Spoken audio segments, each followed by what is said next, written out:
This video is for Thursday.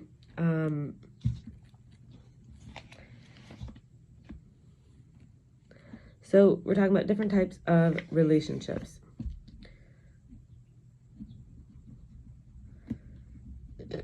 Excuse me. So we're going to cover everything from with something, with a collective, with something that not exactly an object, with the land, with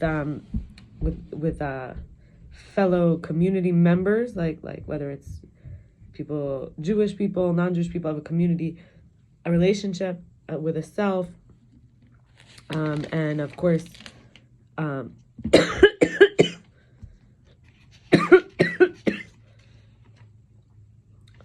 we relate to others through Torah. And so we're starting with the return. So there's a book called "It's a Mitzvah to Live in Eretz Yisroel." It's like a commandment, a good deed from God, God's will.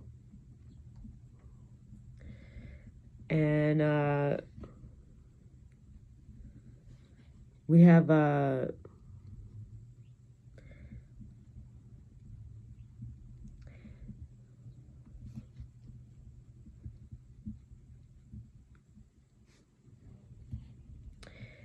multiple sources here from different aspects of the topics that I mentioned.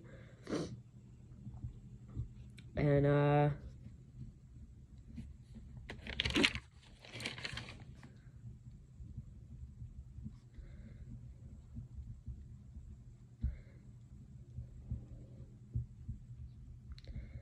let's get started. So we have, first of all, the return to Eretz Yisroel in the days of Ezra and Nehemiah, was not an especially holy, high spiritual plane. That generation, it says there was 10 types, so this is included in them.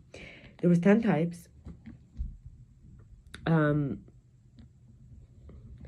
types of lineages that came up from Babylon. So, first we have the Kohanim, the priests, to the Levium, right? The tribe of Levi. Israelites, regular. Non-valid descendants of Kohanim, for whatever reasons, invalid. We have proselytes, which are like converts, freed slaves, illegitimate children, Gibeonites, which are not exactly Jews but became affiliated and connected with Jewish people, people of unknown paternity, and people of totally unknown parentage. Many of the people were actually Shabbos desecrators, and some even married to Gentile women.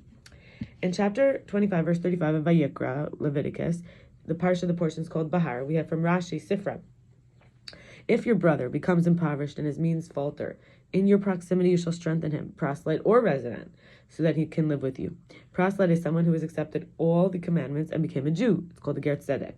Versus a resident, it's called a ger tashuv. It's either a non-Jew who accepted the 7 Noahide laws, or the sages say a resident is anyone who undertook not to worship idols but can still eat not kosher meat. Somebody who lives among you, right?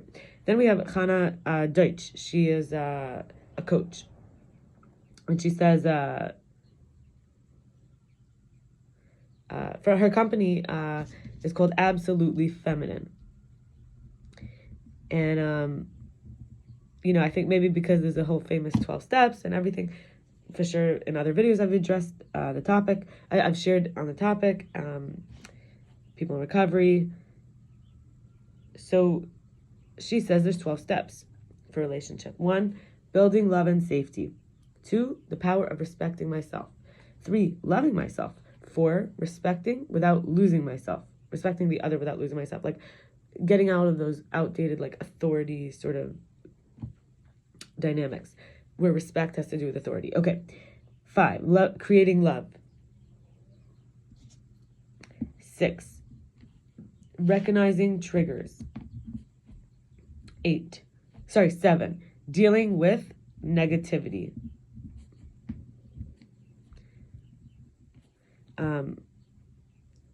8, from stress to creating my desires.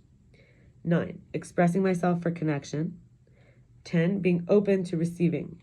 11, creating a safe physical connection, plus the preliminary step, which is to set intentions. And 12, continue the work. And this could be something she says is like, say, continue the work at least for a year. All right, next topic. Oh, one more thing from Chana Deutch. She says that What is emotional maturity? It's not needing someone to want to help. It's allowing them to not want to help, but their help is enough. The fact that they want to help you, but don't actually want to do the help, she said that's emotional maturity. Being grateful that they're helping, if and when they do. Another part of emotional maturity is recognizing that when people misbehave, and I might be unconsciously rewarding it, to recognize that in myself. Like if every time they misbehave, they kind of get what they want, I'm creating I'm part of that exchange.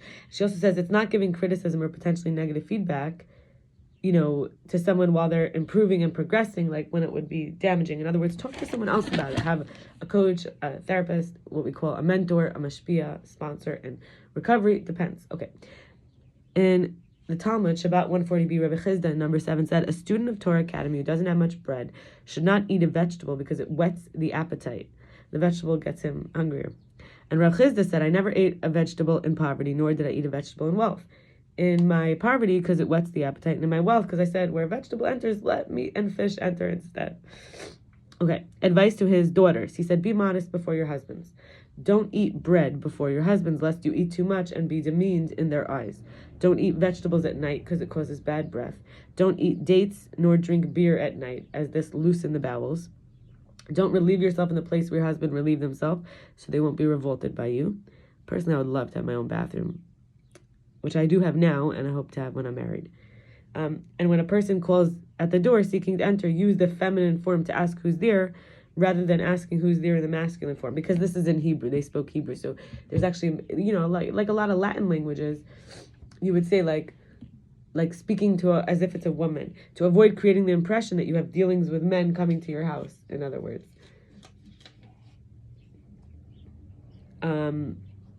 Rav Chizda held a pearl in one hand and a clod of earth in the other. The pearl he showed them immediately, and the clod of earth he didn't show them till they were upset due to their curiosity, and then he showed it to them. So he was basically getting them all wound. He showed them a beautiful pearl, and they were like all excited, and then he hid something else in his hand. And they didn't know what it was, and they wanted it. They wanted this hidden thing. They wanted it. And so he showed them, now you see. This taught them that a concealed object, even if it's a clod of earth, which is less valuable, becomes more attractive than the one that's on display, which is the pearl. In Judges, Shoftim 5:31, it says, so, this is a quote, so will those who, next topic, so will those who defy God be destroyed, but those who love God will be like the sun when it shines forth with all its strength. In Gittin 36b, where we learn, who are those that love God and who will shine forth with the brightness of the midday sun? They're those who, when offered, do not return an insult, and who, when they hear themselves berated, do not respond. And the last topic from today, actually two. Well, one I'll say is gratitude. One, I'm grateful that Judaism is academic, and I can not only learn, but read, write, teach, and seemingly infinite as a student pathway. Two, I wrote this a long time ago, but I think it's great. So gratitude also is our relationship. What we could express, we could have a bridge as gratitude in the relating to it, like relating with gratitude. Two, that I got to live in Israel in the 2007, 2008 era, and 2008, 2009. These are academic school years, so I got that experience. And three, that I've traveled so many places, dated people, met many animals, had many hobbies, tried many foods. It's behind me. It's like I experienced it. Now, I'm not saying I wouldn't experience it again, but I'm saying it's not like this like I don't need to convert. I don't need, to go to Israel. I mean, it's not that I don't need it. What I guess I'm saying is that I have the ability to have experienced it, to have it as part of my database. And finally, I want to talk about resentments. I had buried feelings about a relationship with somebody, and I wrote about it. So this is like, when you look back, reflections on resentments. It was about somebody named Michael. Let's see what I wrote.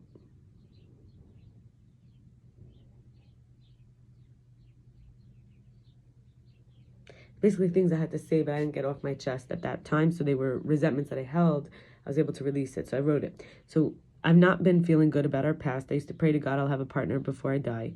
And then I gave you my heart, and you were very cruel. You couldn't love me. You kept punishing me, pushing me away, saying mean things. It wasn't all bad, but I ignored my pain for too long. I remember finding you on a Friday afternoon talking with other ladies, and you used to get presents and jewelry from another woman, and you made me run after you and chase you, and you kept threatening abandonment. I felt sorry for myself. nights you rejected me after intimacy, and even the Passover before, you couldn't be on the same page as me. In the beginning, and we're almost at the Passover, so soon, in like a month and a half, so okay. In the beginning, I felt like less than a month and a half. In the beginning, I felt we would love each other forever and bring Mashiach, like the Messiah, the Redeemer for the whole world. But you didn't want me to. You didn't want me, and you would have so many tantrums, and you lashed out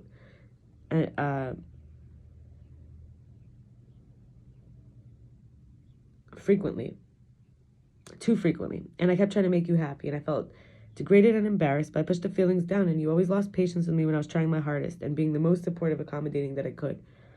And you disrespected me when I was doing my best to make you happy, and I did so much for you, and always buy you presents and trying to spend time with you and sacrificing for you, but you treated me like I'm dirty when I was so clean and pure and screaming outside the house. He would scream outside the house, and the previous, and the other place also, previous house where he knew me, embarrassing me, making me feel unsafe, and even physically hurting me. I'm sure I wasn't always easy, but I didn't deserve the abuse. It did damage. When I wrote, at the time of writing this, I wrote, I'm still healing. It's not fair.